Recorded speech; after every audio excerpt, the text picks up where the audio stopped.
அயோத்தியில் ராமர் பட்டாபிஷேக கொண்டாட்டங்கள் அமர்க்களப்பட்டு கொண்டிருக்கின்றன. நீ என்னடாவென்றால் இங்கே படகில் துடுப்பு இழுத்து கொண்டிருக்கிறாயே? ஏன், உன்னை ராமர் அழைக்கவில்லையா? நீ அந்த வைபவத்தில் கலந்து கொள்ள தகுதியில்லாதவனா? கஜ் என்றான். குகன் அமைதியாக சொன்னான். ஐயா, ராமபிரானுக்கு என் நினைவு வராதிருக்குமா? உன்னோடு சேர்த்து ஐவரானோங் என்று என்னை தன்னுடைய 4வது தம்பியாக பாவித்தாரே, அவருக்கா என்னை மறக்கும்? கஜ் நெகிழ்ச்சியுடன் சொன்னான். அப்படியென்றால் ஏன் உனக்கு அழைப்பு விடுக்கவில்லை?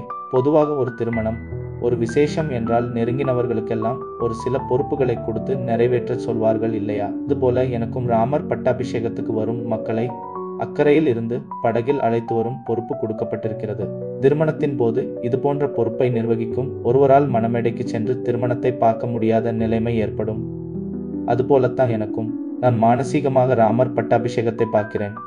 என் ராமர் என்னை பார்க்கிறார், நட்புடன் புன்னகைக்கிறார், சாப்பிட்டு விட்டு வெகுமதிகளை வாங்கி செல் என்று பாசத்துடன் சைகை செய்கிறார். அந்த நிறைவை நான் இங்கே பெற்று விடுகிறேன். வேறு என்ன வேண்டும் எனக்கு? அந்த இளைஞன் மட்டுமின்றி பயணித்த அனைவருக்குமே குகனுடைய பதிலால் கண்களில் நீர் திரண்டது.